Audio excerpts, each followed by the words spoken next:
갤럭시 노트 7 사태로 인한 삼성전자의 총 손실이 7조 원을 넘을 것이란 전망이 나온 가운데 삼성전자는 이번 사태를 계기로 품질 점검을 전면 개편해 향후 제품의 안전성을 강화할 방침입니다. SBI저축은행과 사나머니가 소멸시효가 만료된 채권 2조 원어치를 소각하기로 했습니다. 이에 따라 죽은 채권을 다시 추심해 빚이 불어나는 악순환이 끊어지고 가계부채를 더는 데도 큰 도움이 될 것으로 보입니다. 분양시장에서 강남권 재건축과 수도권 청약시장의 쏠림 현상이 심해지자 정부가 부동산 과열을 잡기 위한 추가 규제 대책을 검토하겠다고 밝혔습니다. 은행들 간 멤버십 포인트 경쟁이 치열해지면서 이 포인트의 쓰임새가 현금 못지않게 점점 넓어지고 있습니다. ATM 기기에서 손쉽게 포인트를 현금으로 출금할 수 있는가 하면 이 포인트를 선물처럼 주고받을 수도 있습니다.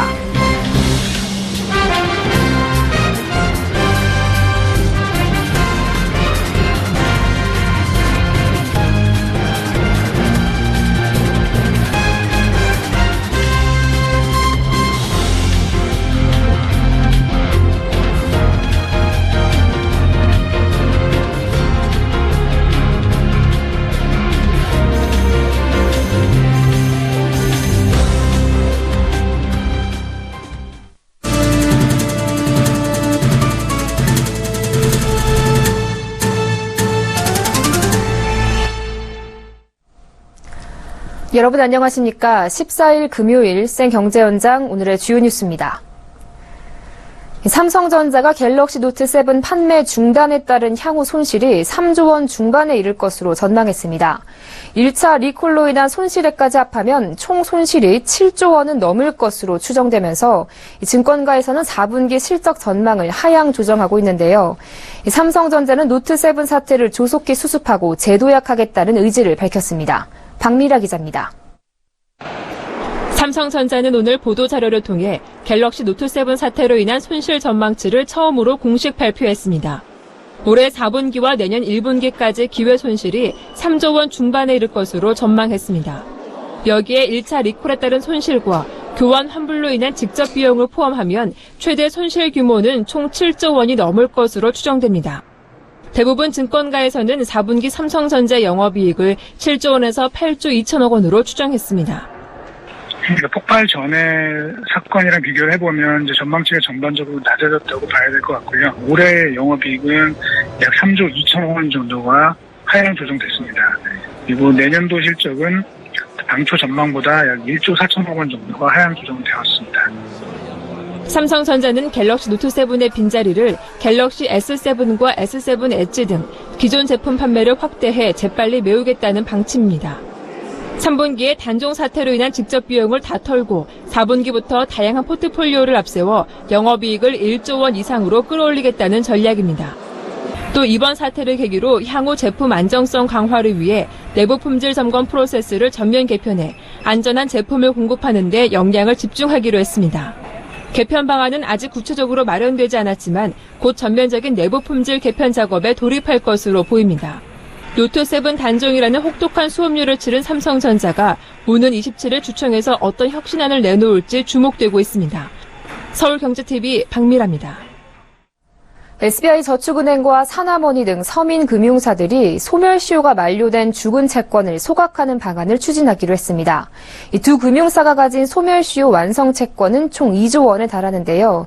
본격적으로 채권 소각이 진행되면 가계부채를 줄이는 데에도 큰 도움이 될 것으로 기대됩니다. 김성훈 기자가 보도합니다. 임진구 SBI저축은행 대표는 어제 열린 국정감사에서 소멸시효 완성채권을 사회단체 등 관련 기관에 무상으로 양도할 계획을 세우고 적극 추진하겠다고 말했습니다. 소멸시효 완성채권이란 빚을 진 사람이 5년 넘게 돈을 갚지 않아 소멸시효가 지난, 그래서 채무자가 갚지 않아도 되는 채권을 말합니다. 현재 SBI저축은행이 보유한 소멸시효 완성채권은 개인채권의 경우 9,700억 원, 법인까지 합하면 1조 9천억 원에 이릅니다. SBI저축은행은 우선 개인채권 9,700억 원을 채무자 구제활동단체인 주빌리은행에 기부하는 것을 검토하고 있습니다. 소멸시효가 만료된 채권이 주빌리은행에 넘겨지면 주빌리은행은 이를 소각하고 채무자들이 제2의 인생을 살도록 지원합니다. 최상민 산화머니 대표도 같은 날 국정감사를 통해 소멸시효 완성 채권 160억 원가량을 전부 소각하는 방향으로 내부 결의했다고 밝혔습니다. 기존의 저축은행 등 제2금융권에서는 자신들이 보유한 소멸시효 완성 채권을 대부업체에 헐값에 매각해왔습니다. 대부업체들은 소멸시효 완성 채권을 산 뒤 재판을 통해 소멸시효 기간을 연장하거나 일부만 갚으면 된다고 설득해 채무자들이 다시 빚을 지게 만들기도 했습니다. 일각에서는 서민금융사들의 이번 소멸시효 완성 채권 소각 추진 방안이 금융감독원의 매각금지 방침과 가계부채로 인한 여론 악화를 고려해 떠밀리듯 결정한 것이라는 비판도 나옵니다. 하지만 업계에서는 이번 결정으로 죽은 채권을 다시 추심해 빚이 불어나는 악순환이 끊어지고 가계부채 감소에도 큰 도움이 될 것으로 기대하고 있습니다. 서울경제TV 김성훈입니다. 지난 11일 정부 서울청사에서 열린 대외경제장관회의에서 유일호 부총리 겸 기획재정부 장관은 부동산 시장에 대해 일부 지역의 일로 전반적인 급등은 아니다라고 진단한 바 있습니다. 하지만 유 부총리가 이틀 만인 어제 부동산 과열을 잡기 위한 규제 대책을 검토하겠다고 밝히면서 부동산 업계의 촉각이 모아지고 있습니다. 보도에 정창신 기자입니다. 어제 국회 기획재정위원회 종합감사에서 유일호 부총리는 DTI 조정과 집단대출 가이드라인을 검토하겠다고 밝혔습니다. 부동산 업계에선 정부가 강남권 재건축과 수도권 청약시장의 과열을 우려할 만한 수준으로 본 것 아니냐는 분석입니다. 그동안 정부는 청약시장 과열은 서울 재건축과 수도권 지방 일부 지역의 문제라며 추가 부동산 규제에 소극적이었습니다. 하지만 유 부총리가 규제 대책을 검토하겠다는 뜻을 비치자 청약시장에선 벌써부터 규제로 인한 영향에 촉각을 곤두세우고 있습니다. DTI, 총부채 상환 비율은 연소득에 따라 대출 한도를 정하는데 현재 60%까지 가능합니다. 연봉 5천만 원을 받는 직장인이라면 원금과 이자를 합해 3천만 원까지 대출을 받을 수 있는 겁니다. 현재 지금 청약에 참여하신 분들 중에는 은행에 이제 과도한 어떤 그 대출금을 일으켜서 청약 인하한 경우도 있기 때문에 DTI 규제 강화는 청약 참가자의 어떤 그런 그 수를 줄이는 데도 많이 도움이 될 것 같습니다. 여기에 집단대출도 소득심사를 깐깐하게 하는 여신심사 가이드라인에 포함시키는 방안도 청약시장을 위축시킬 가능성이 큽니다. 집단대출은 중도금 대출과 잔금 대출로 이루어지는데 현금이 넉넉하지 않은 분양자들이 10%의 계약금만으로 아파트를 살 수 있는 사실상 유일한 방법이었습니다. 집단대출을 신청할 때 개인의 상환 능력을 엄격하게 심사하게 되면 대출금이 줄어들 수 있습니다. 여기에 거치기간까지 없어질 경우 입주 시점까지 집단대출로 버티면서 전매 차익을 노렸던 투자 수요들은 대폭 줄어들 것으로 예상됩니다. 서울경제TV 정창신입니다. 하나금융그룹이 지난해 계열사 포인트를 통합한 하나멤버스를 선보인 이후 금융권의 멤버십 포인트 경쟁이 치열하게 벌어지고 있는데요. 이 멤버십 포인트의 쓰임새가 현금 못지않게 점점 넓어지고 있습니다. 이 포인트 자체로 제휴 유통망에서 결제할 수 있고 현금과 1대1로 교환이 가능해 멤버십에 가입한 고객들의 체감 혜택이 크게 높아졌습니다. 보도에 정은규 기자입니다. 하나금융그룹은 최근 편의점 CU와 멤버십 포인트 전환 서비스를 시작했습니다. 하나금융의 멤버십 포인트인 하나머니는 계좌에서 현금으로 바꿀 수 있고 ATM에서 출금도 가능한 게 특징입니다. CU에 쌓인 포인트를 하나머니로 교환하면 하나은행 ATM에서 현금으로 바꿀 수 있게 된 겁니다. 이처럼 하나머니와 포인트 전환이 가능한 제휴처는 현재까지 9곳인데 하나은행은 연내 10곳을 더 늘린다는 계획입니다. 하나금융이 포인트 사용 범위 확대에 공을 들이는 이유는 고객의 체감 혜택을 높여 충성 고객을 확보하기 위함입니다. 우리은행의 위비 멤버스는 기존 모바일 앱과 연계한 서비스가 많은 게 특징입니다. 모바일 메신저인 위비톡으로 지인과 멤버십 포인트인 위비 꿀머니를 선물하거나 받을 수 있고 자체 온라인 쇼핑몰인 위비마켓에서도 포인트를 사용할 수 있습니다. 다른 금융사들이 은행을 중심으로 한 멤버십을 선보인 반면 신한금융은 카드사의 마이신한 포인트를 은행 등 계열사로 확대한 판클럽을 만들었습니다. 2,200만 명 고객이 있는 카드업계 1위 신한카드를 기반으로 한 만큼 포인트로 결제할 수 있는 가맹점 수가 온 오프라인을 합해 약 35만 곳에 달합니다. 사용처가 넓어진 만큼 적립 방법도 다양합니다.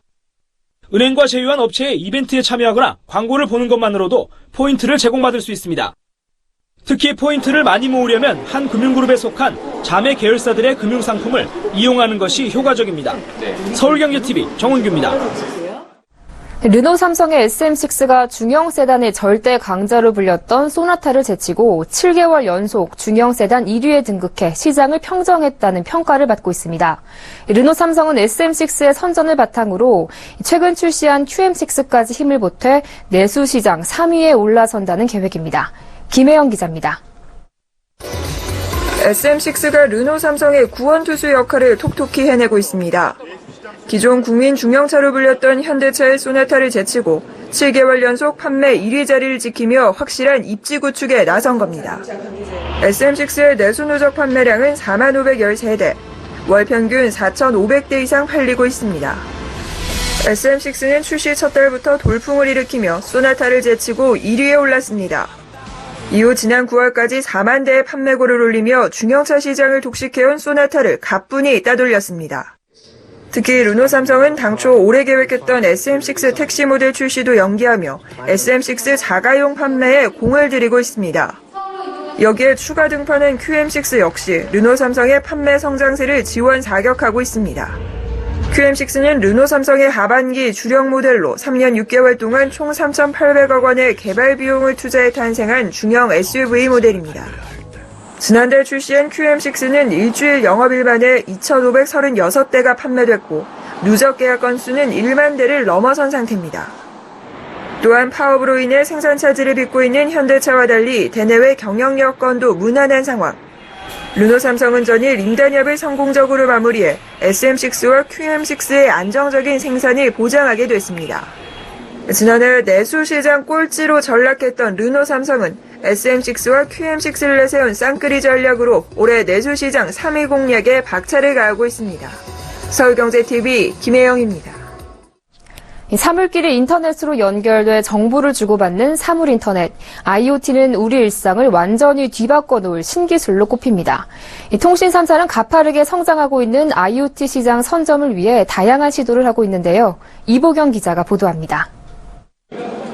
급하게 집을 나오느라 전등을 켜고 외출했을 때 스마트폰으로 언제 어디서나 우리 집 전등을 끌 수 있습니다. 뉴욕에서 선물이 한가득 담겨있는 여행 가방을 잃어버렸을 경우 이 작은 장치를 여행 가방에 달아놓기만 하면 스마트폰을 통해 손쉽게 내 여행 가방이 있는 장소를 찾을 수 있습니다.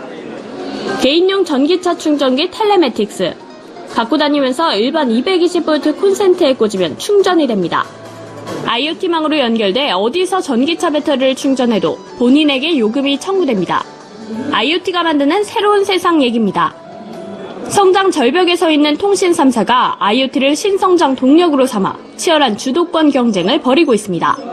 SK텔레콤은 통신 비용을 10분의 1까지 떨어뜨릴 수 있는 IoT 전용망 확대에 열중하고 있습니다. 지난 6월 IoT 전용망인 로라망의 전국망 구축을 마친 데 이어 연말까지 로라망을 기반으로 최대 50여 개 사물인터넷 서비스를 선보일 계획입니다. 400여 개 기업 고객을 확보하고 있는 KT는 유선과 무선의 안정적인 통신망 운영을 최대 강점으로 내세워 물류, 교통과 같은 공공부문에서 사물인터넷 서비스를 빠르게 확대하고 있습니다. LG 플러스는 3사 중 가장 많은 가입자 수를 바탕으로 홈 IoT 확대에 힘쓰고 있습니다. LG 플러스는 IoT 사업부를 CEO 직속 부서로 옮겼고 올해 안에 관련 제품과 가입자 수를 각각 50여 종과 50만 가구로 늘리겠다는 목표를 내놨습니다. 서울경제TV 이보경입니다. 금융의 IT가 접목되기 시작하면서 오늘날 우리의 금융 생활은 큰 변화를 맞이했습니다. 스마트폰만을 가지고 금융 업무를 일사천리로 볼 수 있고 은행 없이도 대출을 받는 등 새로운 형태의 금융이 탄생한 건데요. 여기에 최근에는 로봇으로부터 투자 상품을 추천받는 서비스까지 등장했습니다.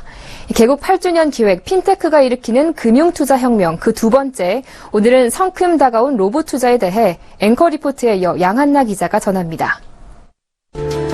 국내 금융권의 로봇 투자 시대가 성큼 도래했습니다. 자산 관리의 새 주역으로 로버드바이저가 떠오른 건데요. 로버드바이저는 로봇과 어드바이저의 합성어로 빅데이터와 투자 알고리즘을 이용해 자산을 배분, 운용해주는 서비스를 말합니다. 이 로버드바이저 어떻게 운영될까요? 먼저 설문을 통해 투자자의 위험 성향을 파악하고 투자 금액, 목표 수익률 등을 파악합니다. 이어 투자자별 맞춤형 포트폴리오를 추천하고 투자자와 1인 계약을 맺은 증권사나 은행을 통해 자산 관리를 해주는 식입니다. 예를 들면 위험을 감수하더라도 고수익을 선호하는 투자자는 주식 투자의 비중을 늘리고 보수적 투자자에겐 채권의 비중을 늘리는 식입니다.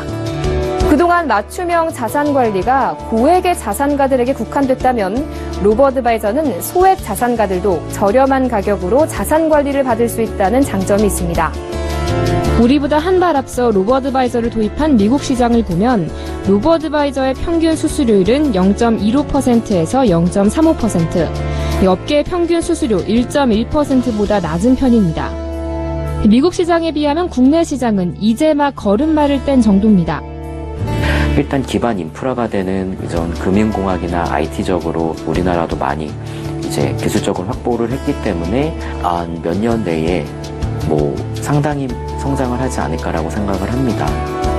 하지만 최근 금융권에 핀테크 바람이 불면서 국내 금융증권업계에서도 로버어드바이저를 적용한 다양한 금융상품이 속속 출시되고 있습니다. 유진투자증권은 자산관리 핀테크 기업 유지스탁과 제휴를 맺고 고객에게 종목을 추천해주고 포트폴리오를 구성, 매매 신호까지 주는 주식형 로버어드바이저 서비스를 출시했고, 삼성증권은 자체 로버어드바이저 플랫폼을 개발했습니다.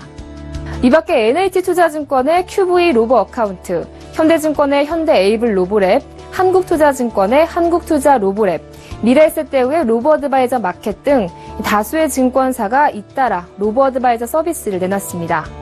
이처럼 금융증권업계 전반의 로봇투자 시대가 성큼 다가왔습니다. 하지만 과연 로봇투자 무작정 신뢰해도 되는 걸까요? 이어서 양한나 기자가 로버어드바이저를 선택할 때 염두에 둬야 할 점과 로봇투자 활성화를 가로막는 걸림돌은 없는지 알아봤습니다. 가파른 성장세가 기대되는 로버어드바이저. 하지만 로버어드바이저가 금융투자업계의 장밋빛 전망만을 제시하는 건 아닙니다. 투자자의 이익보다 인공지능 운용자의 이익을 우선할 수도 있습니다. 고객의 이익을 앞세우기보다는 더 높은 판매 보수를 얻을 상품을 주로 제시할 수도 있다는 겁니다. 이로 인해 특정인에게 적합하지 않은 금융상품을 파는 불안전 판매가 이뤄질 수 있습니다. 현재 로버어드바이저의 사업 허용 범위를 놓고 업체들과 금융당국 간 팽팽한 줄다리기가 이어지고 있는데요. 특히 당국은 로버어드바이저가 투자 조언을 할 수 있지만 직접 자산을 굴리는 이른바 비대면 일임 서비스까지는 아직 허용할 수 없다는 입장입니다. 사실 비대면 1임이 풀려야지만 로버어드바이저들이 이제 제대로 세일즈를 하고 고객 유치를 하고 운용을 할 텐데 아직은 안 돼 있는 상황이고요. 로버어드바이저의 성장은 금융시장의 리스크를 더 높이는 부작용이 있을 수 있다는 우려와 동시에 강한 규제가 사업 활성화를 막는다는 볼멘 소리가 나오고 있습니다. 이를 방지하기 위해서는 리스크에 대비한 지속적인 모니터링과 적절한 감독, 규제와 더불어 정책적 지원의 균형을 맞추는 게 필요해 보입니다.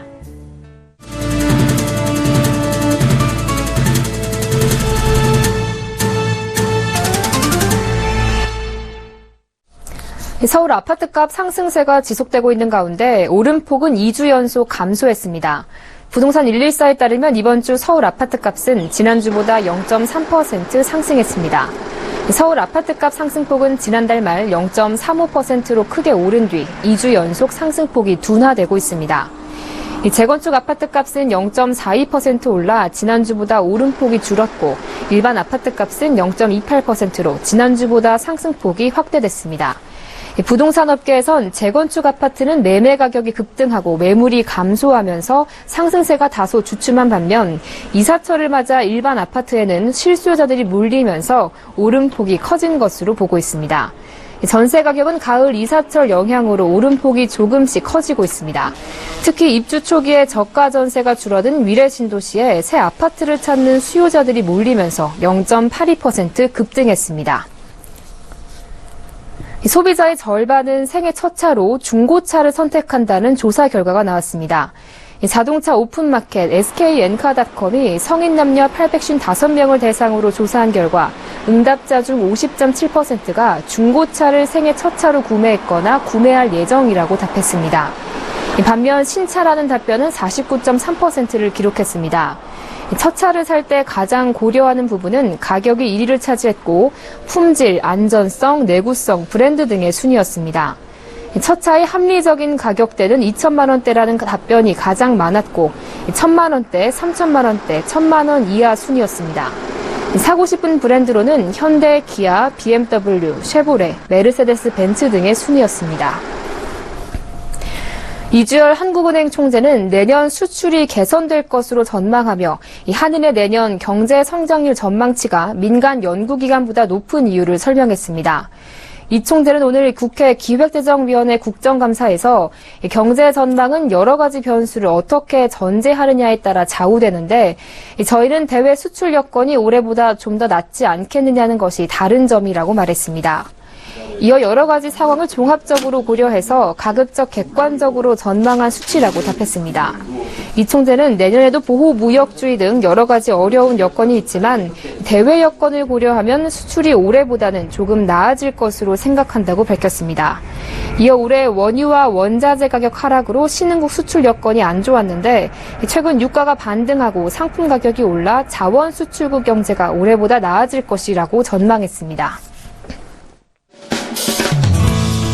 정부는 이달부터 내년 3월까지 6개월간 지정 크루즈 선박을 이용하는 개인 외국인 관광객에게 비자를 면제해 주기로 했습니다. 2012년에서 2015년 사고 질병으로 산업재해를 겪은 우정사업본부 직원 비율은 1.03%로 같은 기간 우리나라 근로자의 평균 산업재해율인 0.46%의 2배를 넘은 것으로 나타났습니다. 2014년 현재 우리나라의 인구 1000명당 의사 수는 2.2명으로 28개 회원국 중 멕시코와 함께 꼴찌를 기록했습니다. 한국도로공사는 주말인 15일 전국 고속도로의 교통량은 464만 대로 지난 주말에 450만 대보다 많을 것으로 예상했습니다.